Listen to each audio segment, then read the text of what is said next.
Some crimes cause physical injury, others scar the soul, but no harm may be as emotionally or psychologically destructive as the one suffered at the hands of a loved one.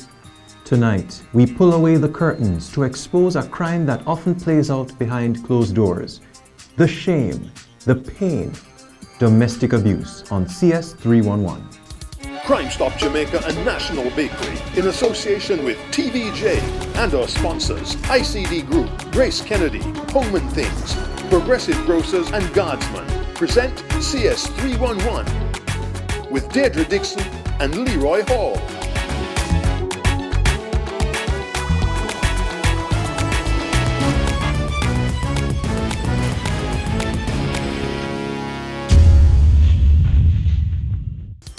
It may start with a simple threat, manipulation, the use of fear, guilt, and intimidation, anything to gain power and control.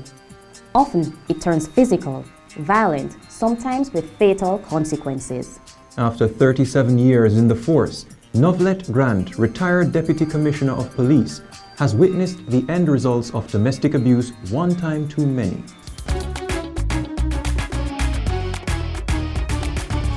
The cost of spousal violence across the world was 5.2% of global GDP, which is more than wars, terrorism, and economic collapse, which is basically just 0.2% of GDP.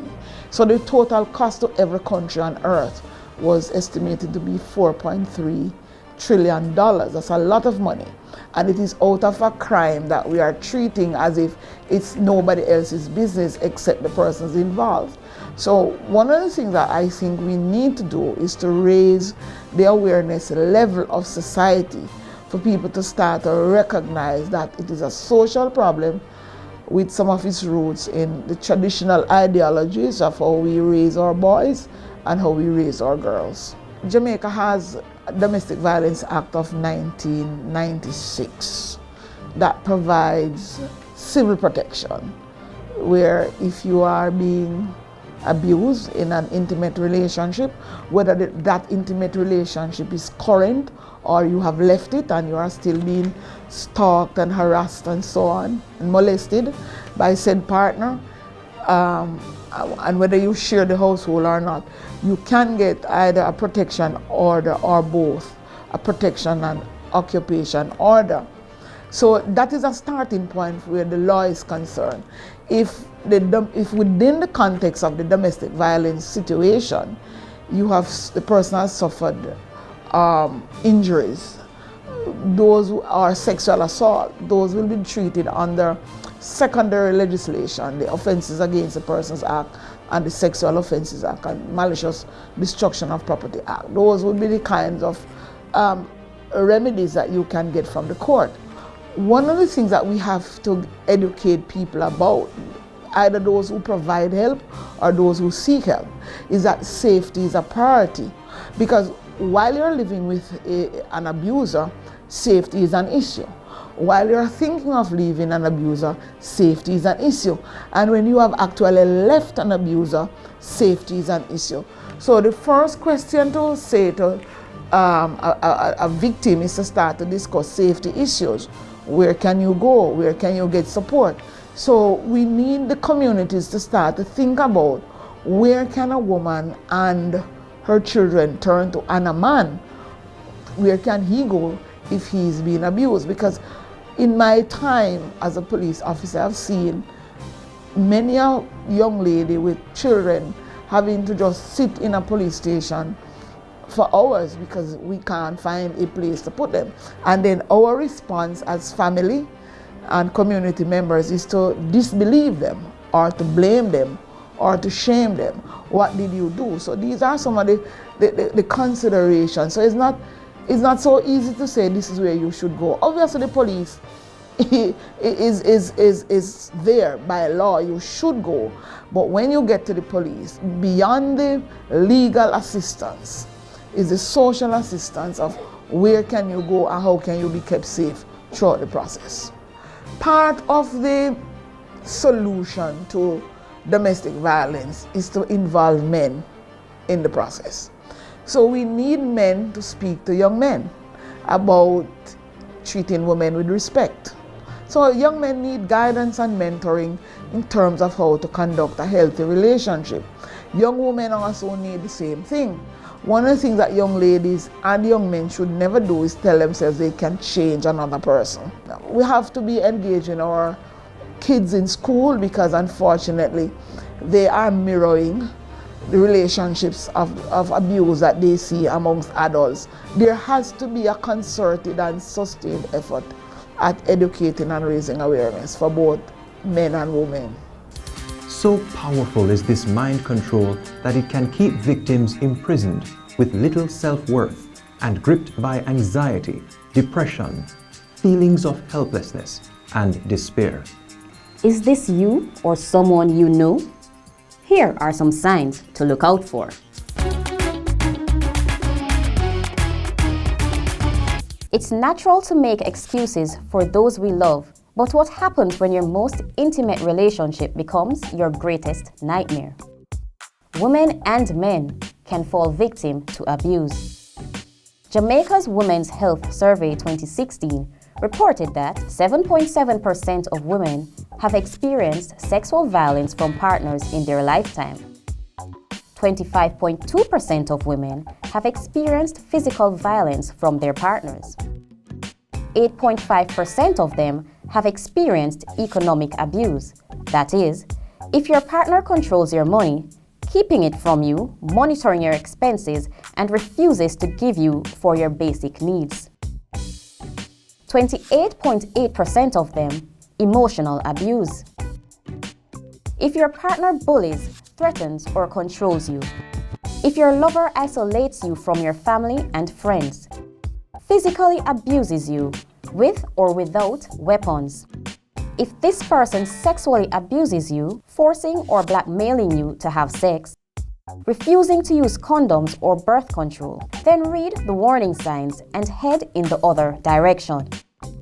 And if someone you know has frequent and unexplained injuries, shows strange personality and behavior changes, seems overly worried about pleasing their partner, if this person begins to skip work, school, or social outings for no clear reason, they may be a victim of abuse. Help is out there.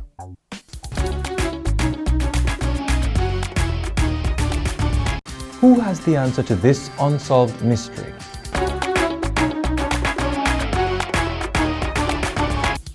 The night of Tuesday, March 19, 2019, at about 11:45 p.m. The Pleasant Heights community of Rockfort St. Andrew was rocked by the sound of multiple gunshots.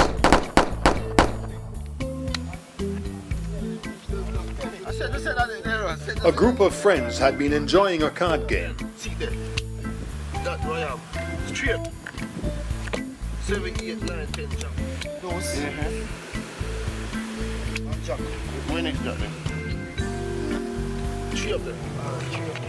So engrossed were they that they seemingly didn't notice when they were joined by another man. He suddenly pulled a gun and opened fire, hitting Jazeel Thomas multiple times in the face and stomach. The other men ran, but encountered another murderer hidden at the end of the road. Jamaica Grant, aka Ija, was also shot in the face and torso. The police were summoned and the bodies removed to the Kingston Public Hospital, where both men were officially pronounced dead. So scared are the family and friends of both men, Jamaica Grant and Jazeel Thomas, that no one is prepared to speak. Without your help, this double murder will remain unsolved. If you know who is behind this, stop them from doing it again. Call 311 and let your voice be heard.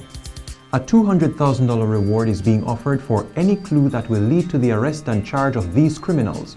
But the sweetest reward is justice. Domestic abuse and domestic violence are topics for this evening. But before we continue, have you seen any of these missing people? Missing, brought to you by Progressive Grocers. An Ananda alert had been activated for then 14-year-old Ronaldo Bailey, a ward of the state at the Jamaica National Children's Home in Kingston 6. He has been missing since Friday, July 28, 2017. He is of dark complexion, slim build, and was about 163 centimeters or 5 feet 4 inches tall. Ronaldo was last seen at the facility wearing a black t-shirt, yellow shorts, and a pair of black slippers. Tariq Williams, otherwise called Wani, a 26-year-old taxi operator of Marley Mount, Pembroke Hall, Kingston 20, has been missing since Friday, January 2, 2017. He is of dark complexion, stout build, and is about 175 centimeters or 5 feet 9 inches tall. Tariq Williams was last seen at home wearing a black striped shirt, blue jeans, and a pair of brown shoes.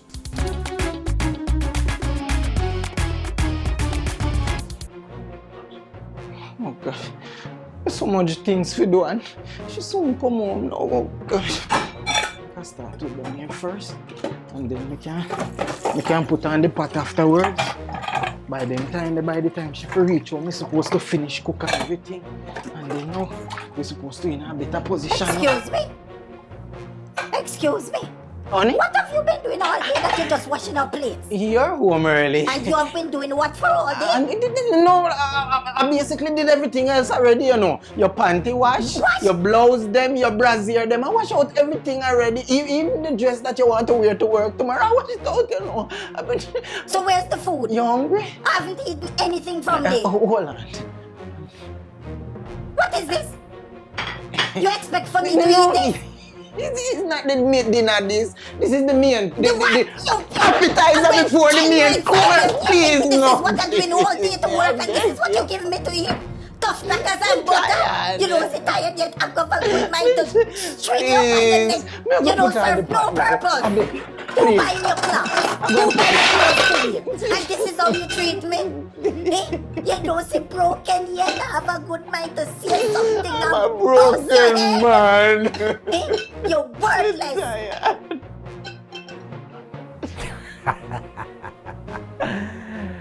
I can hear you laughing.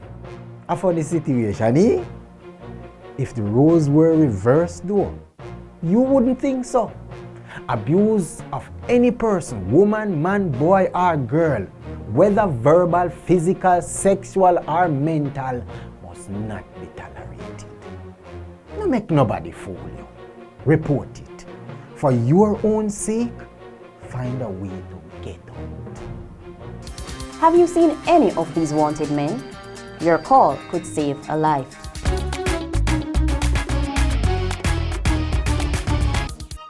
Brian QQ Forbes, a 50-year-old farmer of Drumilly District, Claremont, is wanted for questioning in connection to the double murder of Demar Smith and Amoya Brown, committed on Saturday, April 25, 2015, at about 4:45 p.m. in Drumilly District. Both victims died of multiple chop wounds. Do you know the whereabouts of Brian QQ Forbes?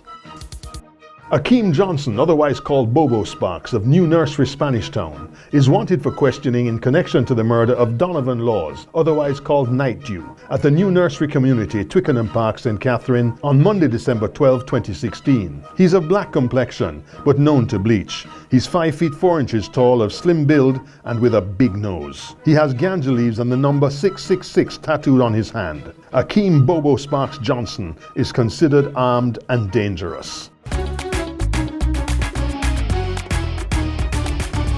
Domestic abuse fears no one, and it favors no class, color, age, or wealth.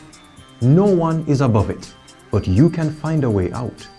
Our next guest tells a disturbing story of verbal, physical, and sexual abuse. But having lived through near-death experiences, she freed herself from her tormentor. You can too.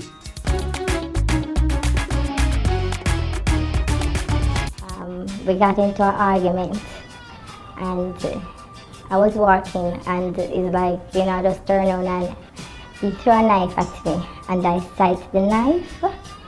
When I look at the knife, it was a dinner knife and the knife was bent up. And then when he see that no, the knife didn't catch me, actually he attacked me and started to try to strangle me. However, that didn't work and you know, he put me down and then he started to verbally abuse me. I feel like my breath stopped. You know, I couldn't catch no breath. I feel like I stopped breathing. I ran outside on the veranda and I still couldn't catch any breath. And then I feel my heart start to race fast. I'm beating fast and I said to myself, it looks like I'm having a heart attack or something. And I fell to the ground. Next thing, they put me in the back of the car, rushing me to the hospital. I started to cry and said, I'm going to die. Left my children and not even say bye to them. When I reached the hospital, now they start to string up ECG machine, oxygen, injection. Then I said to myself, you know, I'm going to die. This feel like this is it for me. The doctor asked him, because he was here, he saw the squeeze on my neck, his hand, and he said to him, if her life is in danger, I couldn't talk her anything, and he said the doctor, no, I don't know about that. And the doctor said to him, well, she have a panic attack. Well, a couple of years ago, he attacked me on the road, started beating me up. I defended myself. When I get up, my son, actually he was 14, 15 then, get involved, and the police came. He went after the police station before me, and then I went and they called my son. And actually, at the time, when my son defended me, he tripped me after him. But when I went to the police station, he was pressing charges on me and my son. My son actually is defending me against his father. And then when I see that, I went to the bathroom and then I look at my face, and my face was distraught. My face stayed bad. And then when I see all the police them talking to my son, you know, I said to myself, you know what? It's not about me anymore. My children them are big enough now. They are not babies anymore. It's not behind closed door anymore because he's beating me on the road. Everybody know now. The kids are here to defend me. So, you know, enough is enough. The same day, I almost tried to kill myself because I was saying, you know, enough was enough. I said I can't take it anymore because my children kept getting involved now and everything. And I said I have to do something and get out of this. But you know, the saddest thing, we weren't living together. Them that don't see me attack me on the road. I talked to some relative and they said, you have to do something. And I said, I don't know what to do. I don't have anybody to help me. And then I said, you know, I know this lawyer. And I called him and, you know, I tell him what happened again. Then he recommend Woman Inc., the crisis center. That day too, I will never forget. They were marching against violence against women and everybody was wearing the black. I did have on black that day and my mouth was pursed up. My two eyes were black and blue. It was something else to walk on the road that day. But when I come out and I really see the event, it encouraged me. Escape, get out, go and find help.